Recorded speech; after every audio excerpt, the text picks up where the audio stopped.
y trotar.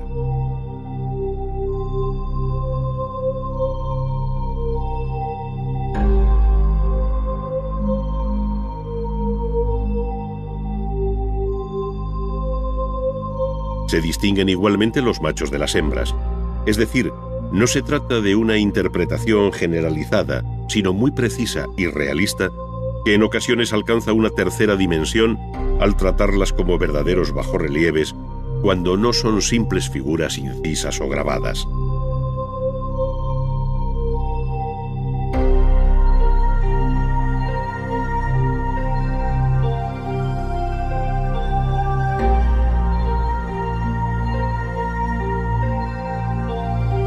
El arte rupestre evolucionó desde el Paleolítico hasta el Neolítico, cuando la figura humana irrumpe en la pintura al tiempo que pierden grandeza los animales. Con ello da a entender que estamos ante una nueva sociedad que descubre los beneficios de la agricultura, que entre otras cosas permitirá al hombre fijar su residencia en un lugar, perdiendo su anterior condición de nómada.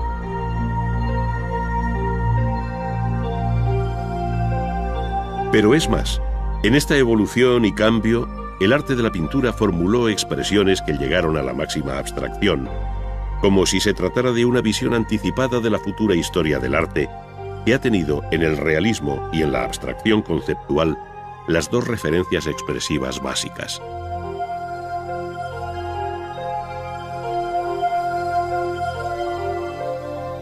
Desde otros ángulos se observa el nacimiento de la arquitectura, que llamamos megalítica por el gran tamaño de las piedras utilizadas, y cuyo desarrollo alcanzó la edad de los metales, enlazando así con las culturas históricas.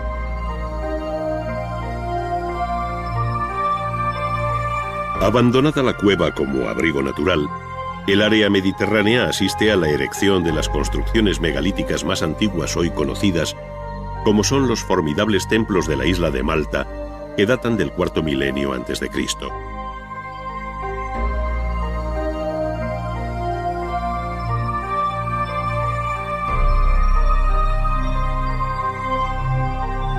Más recientes son las construcciones megalíticas de la isla de Menorca, donde tanto las llamadas taulas como las navetas permiten ver el creciente refinamiento constructivo de estas construcciones bañadas por el sol.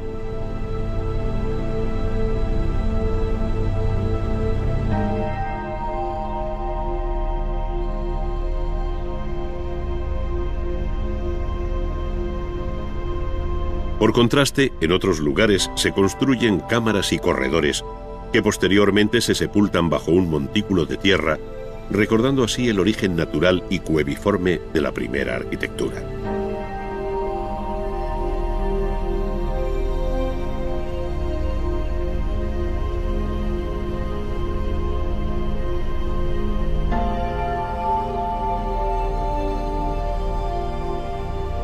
Pero la construcción megalítica más conocida, y probablemente la más sorprendente de cuantas nos han llegado, es la de Stonehenge, en Gran Bretaña, erigida entre el tercero y segundo milenios.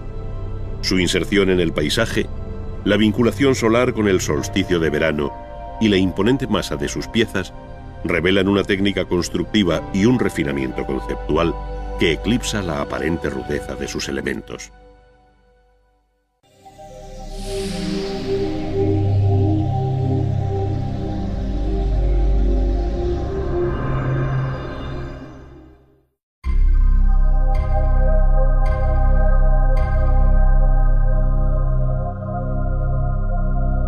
En el libro del Génesis, al mencionar el paraíso se dice: salía de Edén un río que regaba el jardín, y de allí se partía en 4 brazos.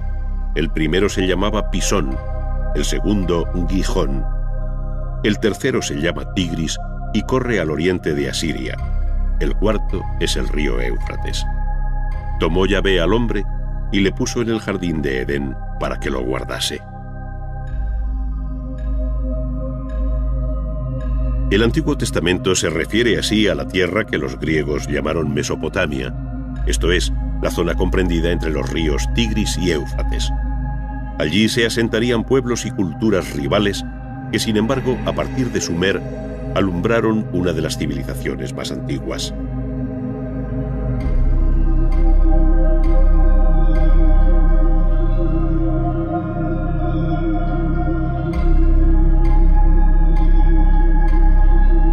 En efecto, la invención de la escritura por los sumerios en torno al año 3000 significa el paso hacia la historia escrita, cuya memoria se recogió en combinaciones de signos con forma de cuña, conocidas como escritura cuneiforme. Fueron los escribas y sacerdotes quienes fijaron nombres y escribieron aquellas crónicas que permiten descifrar hoy la historia de Sumer, tantas veces plasmada sobre los propios relieves y esculturas.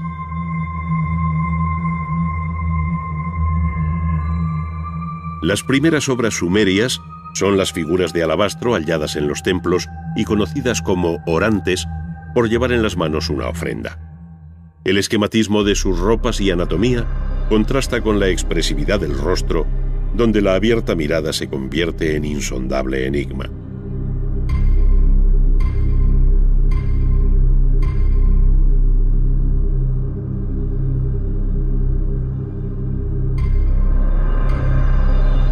Por otra parte, los relieves representan una crónica viva de cuanto sucedió entonces, tanto por la acción escenificada como por la leyenda que le acompaña, según se ve en la estela de Ur-Nanshe, rey de Lagash.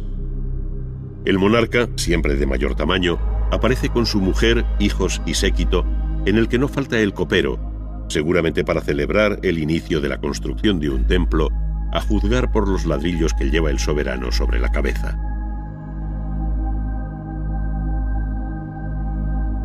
Pero fueron la paz y la guerra el tema más frecuente en estos relieves del tercer milenio antes de Cristo, en los que, al tiempo que se narran los grandes acontecimientos de la historia política, se dieron los primeros pasos de la historia del arte y de ahí su extrema importancia.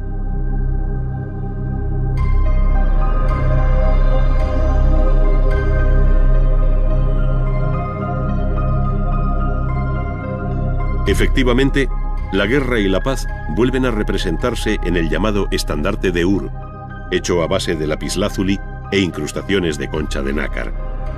En una de sus caras, con un claro sentido narrativo y en varios registros superpuestos que se leen de abajo a arriba, desfila el rico botín apresado al enemigo.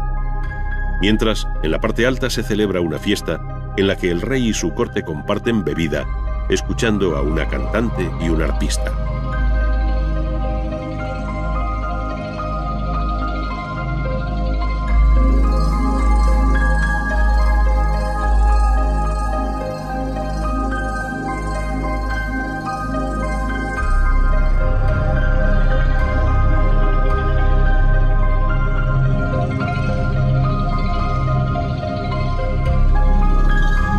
Este bello y delicado instrumento coincide en todo con los hallados en la ciudad de Ur, que hasta la reciente guerra de Irak se custodiaban en el Museo de Bagdad. Las ciudades-estados de Sumer sucumbieron en la segunda mitad del tercer milenio ante el empuje arrollador de Sargón de Akkad. Sus descendientes ampliaron los límites geográficos del imperio acadio hasta el Kurdistán, con campañas militares como la que recuerda la célebre estela de Naram-Sin. Allí, en opinión de André Parrot, vencedores y vencidos escenificaron una primera versión del cuadro de las lanzas de Velázquez.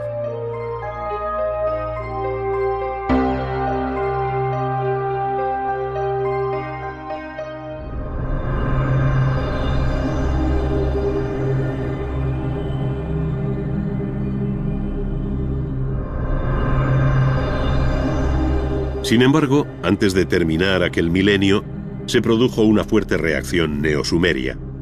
Fue entonces cuando se construyeron los colosales zigurats, como el de Ur, con ladrillos secados al sol o cocidos, dando lugar a una imagen que viene identificándose como la bíblica Torre de Babel, cuyo esquema aterrazado se repetirá en la futura arquitectura religiosa de Mesopotamia.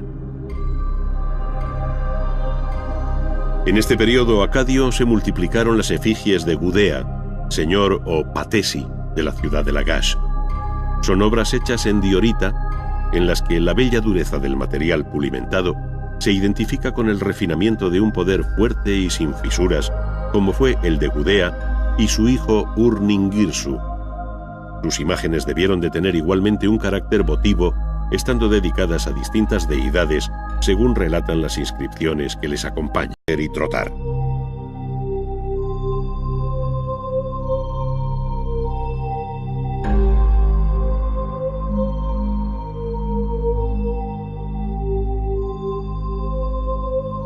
Se distinguen igualmente los machos de las hembras. Es decir, no se trata de una interpretación generalizada, sino muy precisa y realista, que en ocasiones alcanza una tercera dimensión al tratarlas como verdaderos bajorrelieves, cuando no son simples figuras incisas o grabadas.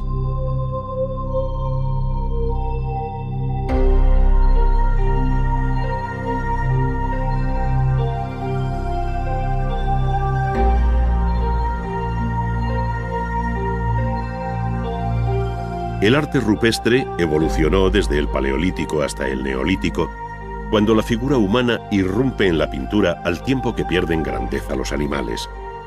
Con ello da a entender que estamos ante una nueva sociedad que descubre los beneficios de la agricultura, que entre otras cosas permitirá al hombre fijar su residencia en un lugar, perdiendo su anterior condición de nómada.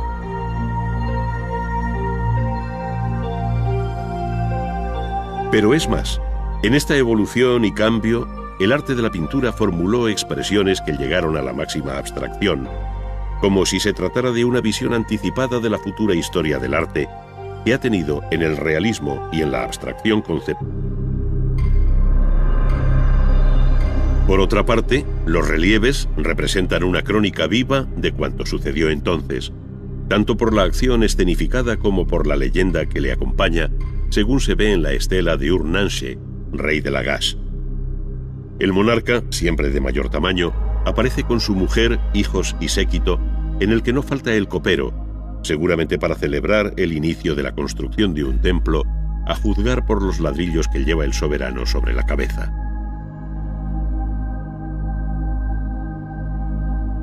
Pero fueron la paz y la guerra el tema más frecuente en estos relieves del tercer milenio antes de Cristo, en los que, al tiempo que se narran los grandes acontecimientos de la historia política, se dieron los primeros pasos de la historia del arte y de ahí su extrema importancia.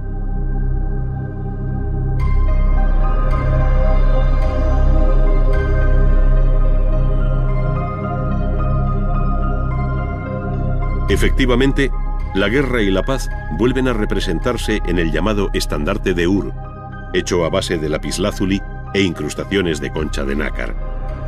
En una de sus caras, con un claro sentido narrativo y en varios registros superpuestos que se leen de abajo a arriba, desfila el rico botín apresado al enemigo.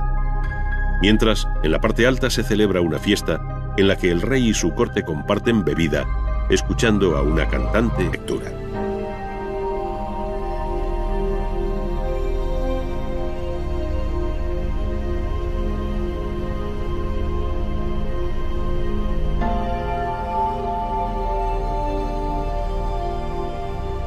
Pero la construcción megalítica más conocida, y probablemente la más sorprendente de cuantas nos han llegado, es la de Stonehenge, en Gran Bretaña, erigida entre el tercero y segundo milenios. Su inserción en el paisaje, la vinculación solar con el solsticio de verano y la imponente masa de sus piezas revelan una técnica constructiva y un refinamiento conceptual que eclipsa la aparente rudeza de sus elementos.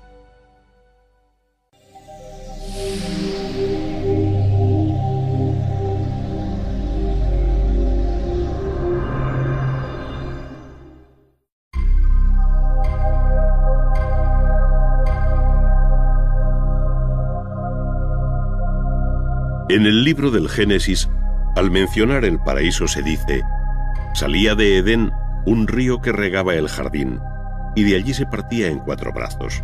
El primero se llamaba Pisón, el segundo Gijón, el tercero se llama Tigris y corre al oriente de Asiria, el cuarto es el río Éufrates. Tomó Yahvé al hombre y le puso en el jardín de Edén para que lo guardase. Las 2 referencias expresivas básicas.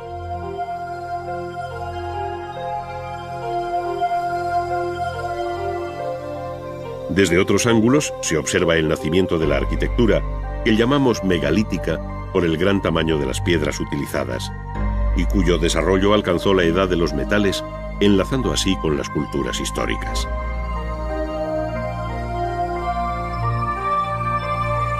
Abandonada la cueva como abrigo natural, el área mediterránea asiste a la erección de las construcciones megalíticas más antiguas hoy conocidas, como son los formidables templos de la isla de Malta, que datan del cuarto milenio antes de Cristo.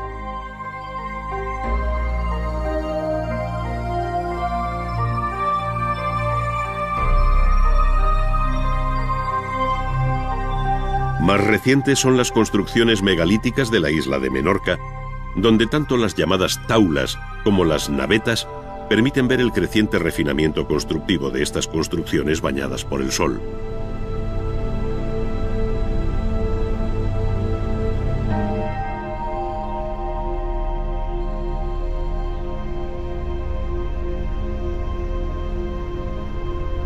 Por contraste, en otros lugares se construyen cámaras y corredores que posteriormente se sepultan bajo un montículo de tierra, recordando así el origen natural y cueviforme de la primera arquitectura. El Antiguo Testamento se refiere así a la tierra que los griegos llamaron Mesopotamia, esto es, la zona comprendida entre los ríos Tigris y Éufrates. Allí se asentarían pueblos y culturas rivales que, sin embargo, a partir de Sumer, alumbraron una de las civilizaciones más antiguas.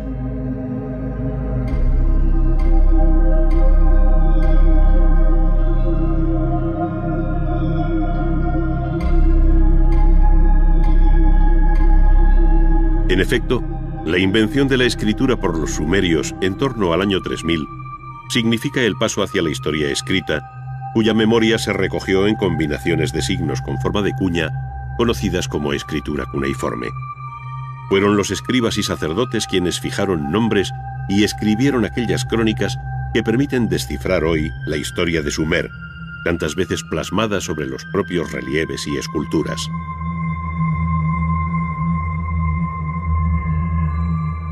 Las primeras obras sumerias son las figuras de alabastro halladas en los templos y conocidas como orantes por llevar en las manos una ofrenda. El esquematismo de sus ropas y anatomía contrasta con la expresividad del rostro, donde la abierta mirada se convierte en insondable enigma.